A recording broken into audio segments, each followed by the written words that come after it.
Hello, welcome back to another episode of the Self-Development with Tactics podcast. Today we're once again going to go ahead with another book summary that I've started yesterday, I guess. I'm actually not quite sure, but might be yesterday, should be yesterday, could be yesterday, but it is what it is anyway.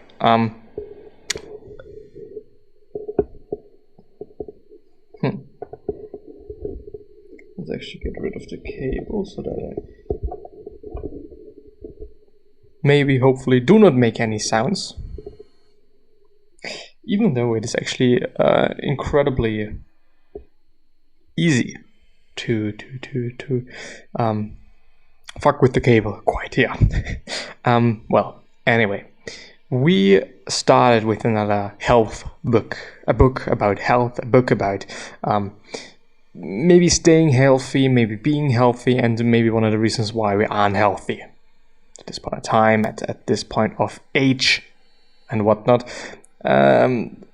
Even though I would say that it may not be the best book that I've ever encountered in my whole entire life, it may actually be one of those that are actually not that good.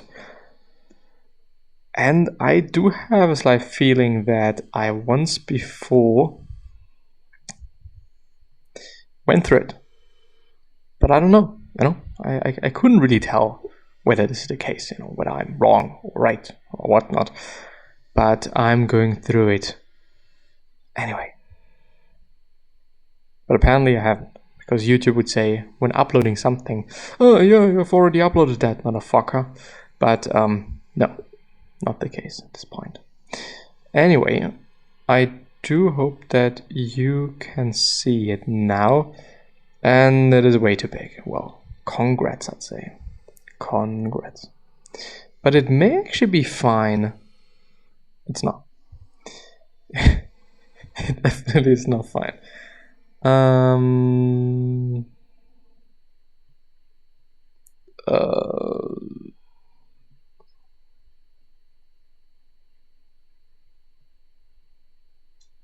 Does this make any difference if I'm... No, it doesn't. But is it good like this? Does this make any sense? Well, it kind of does.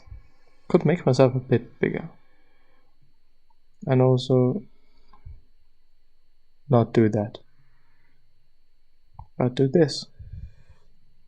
And really like that. It should be fine. It should be fine. And why is there something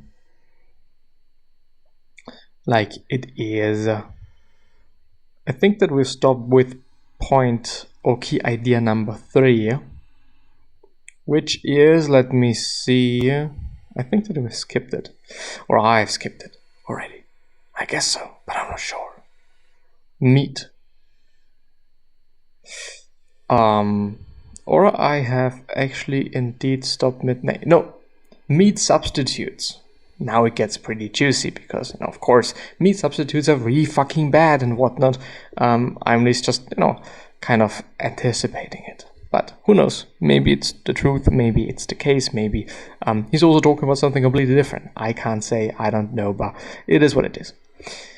Did you know alternatives to red meat are nothing new? Today we have many food choices available to us, so it's easier to eat a balanced vegetarian diet than in the past. Although not all people developed a taste for fish rather than red meat, predominant it in many cultures. Do you wonder how it happened? Red meat was hard to come by in many areas, so fish was incorporated into their diets as an accessible and nutritious food. Since fatty fish contains loads of healthy omega-3 fatty acids, I may actually turn it slightly. Does this make sense? I guess it does. Today we have blah blah blah blah. Do you wonder how it happened? Fish was incorporated. Since fatty fish contains loads of healthy omega-3 fatty acids and vitamin D, important for bone health, this was a smart choice. Yes, makes sense. Because fish is good. Period. Not every culture with easy access to fish chose to eat it.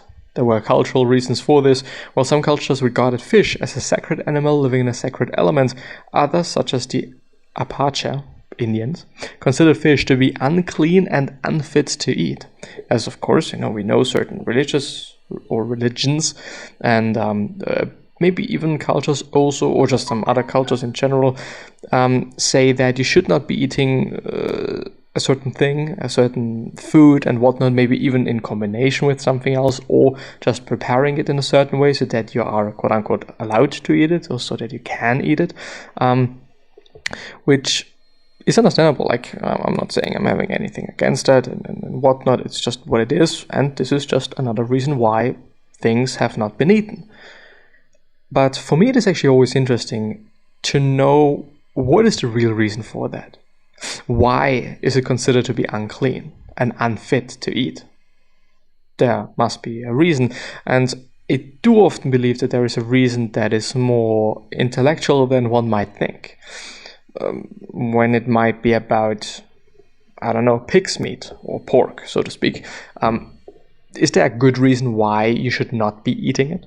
Maybe there is, maybe actually indeed back in the days this animal was dirty. Maybe actually as well in terms of the fish, maybe it was indeed dirty back in the days, and therefore it was just really smart not to eat it, because of poisons, food poisoning and so on and so forth. Animal milk was another important meat substitute that entered the human diet around 8,000 years ago. But animal milk isn't as healthy for human consumption as you may think, though it is often still regarded as an elixir of sorts. Northern Europeans were among the first people to realize the benefits of animal milk. It is nutritious and rich in calcium. Most importantly, an animal can only be eaten once, but it can be milked many times over. While statistics link milk consumption to an increase in the growth of children, this boost in height could come at the price of bone health. There is a correlation that can be seen in the nations with the highest dairy intake.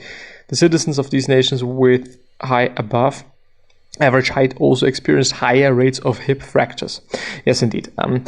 Even though many studies and many people say, and many whatever have said in the past as well, that it is extremely important to have your calcium through milk and milk products and whatnot. There is a correlation to osteoporosis and, well, I guess it was osteoporosis, please just take it with a grain of salt, and milk consumption, that at some point it's not good anymore.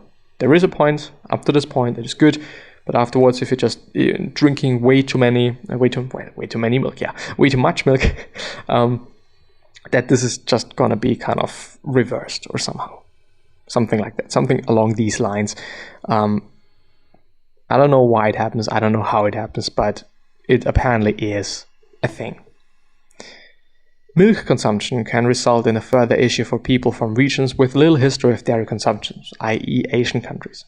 These people absorb calcium more effectively than those from regions where milk is traditionally consumed. This means that these people might experience dangerously elevated calcium levels if they drink a lot of milk. High blood calcium levels have been linked to prostate cancer. Next up, we'll explore the history of vegetables and their place in the nutritional hierarchy. I could actually... Should I do it like this? Does this make sense? Or do I just blow everything out and shit? Well, I don't know. 100 million years of food. Key idea number 4, eating plants. Your parents probably insisted at one time or another that you eat your veggies. We all know veggies are healthy and packed with nutrients, right? The truth is, most plants are actually unhealthy and many are even dangerous. What the fuck? Why? Consider this. Plants cannot run and are surrounded by other organisms that want to eat them. Well, one of the reasons why some plants can be eaten and some plants can't be eaten. And that is actually quite it. I'm just kind of figuring things out again with the microphone. My question is, what if I'm very close to it? Because I kind of want to get rid of the background noise as much as I can while being very close to the microphone, so that I may be able to get around that. Not having that much background noise, even though I'm just trying to filter it out, but sometimes it's just not working or not properly working. Anyway, yes, some plants can be eaten and some cannot be eaten because they are dangerously poisonous. For example, there might be also some other reasons, in terms of you would have to prepare them first, and then you can eat them. They have no choice but to defend themselves since they can't escape. They do this by producing chemicals that discourage, harm, and sometimes kill the animals that try to eat them. Basically, engaging in chemical warfare. Yeah, it's the case. Nothing to be like, okay, no, it's not the case. It is the case, yeah. But I wouldn't. Well, I don't know. I mean, if this person is saying most plants are actually unhealthy, what does unhealthy mean? I would actually say dangerous, because they probably are poisonous. By most people, this could actually indeed be the case. If you think about most, well, not most people, but most plants. When you think about most plants, how many different plants are we having on this fucking planet? Like really, really, really fucking many. And the chance is very high that most of them you should not eat. It is really high. Chance is really, really, really fucking high. So something to keep in mind. If you think about a macro level, of course, when you're just having a look at plants around you, I guess, well, maybe kind of as well. I mean, you can eat grass. If you should, this is another debate for another day. You could eat leaves, I guess. I don't know if you should, and so on and so forth. I mean, anyway. Wild vegetables can contain bitter substances or toxins to discourage consumption, and it is only the domesticated versions where these traits have been bred out. Beans, lentils, and soybeans are a good example. They contain chemicals called lectins, which can make you sick, could cause liver damage. A type of lectin called ricin, R-I-C-I-N, is one of the most lethal poisons known to man. I do eat a lot of lentils. I really do, and also beans, and also soybeans, whether it is in form of soy sauce or fermented to, is it fermented? I don't know, but tofu, and so on and so forth. I like soy products. I think they are pretty good. Also soy milk, which apparently isn't good for your fucking testosterone levels, but I don't care. To some degree, I don't care. But still, this is a bit of a debate, and I do understand the point of, okay, we were not made to do this, blah, blah, blah, blah, blah, but we have evolved, and at this point in time, we can consume it. So why shouldn't we? On one hand. On the other hand, if it is really bred out, then isn't this also good because we can now eat it, and we can get some protein from these sources and from other sources, not only meat? Well, I don't know, I do have a slight feeling that it's always always to the negative, like you should not eat this, you should not eat that, but when we're kind of able to do so, why shouldn't I? Which is a very bad argument in many ways, but I do know that you understand what I mean. It's found in the seeds of the castor oil plant and cause a painful death even in tiny amounts. Kind of makes you wonder why humans begin eating plants in the first place, doesn't it? Humans turned toward agriculture occurred around 12,000 years ago in many parts of the world. Simultaneously, the theory is other food options became scarce, so we turned to cultivating and eating plants. Which makes sense, I guess. The primary theory as to why this happened was overhunting by humans and the spread of trees into the grasslands they called home, caused by the extinction of large prey animals such as the mammoth. Humans began looking for other options when they lost this major food source. Plants were readily available and could be easily grown, so they seemed to be perfect option. Or the perfect option. Plant-based foods dominated most in densely populated areas and places where animals were hard to keep. Definitely also something to keep in mind. Be fond of. Just no, I'd say makes sense, but But I don't know if they really were like, okay, there is a plant, let's just fucking eat it. Let's just try if it is eatable. I couldn't even just say whether they had fire back then, and that they could have done something about that. They could have, I actually wanted to say burned it, but, would probably also not be a very good idea.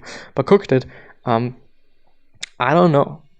But in the real end, my point is, we have evolved on one hand. On the other hand, we made things edible.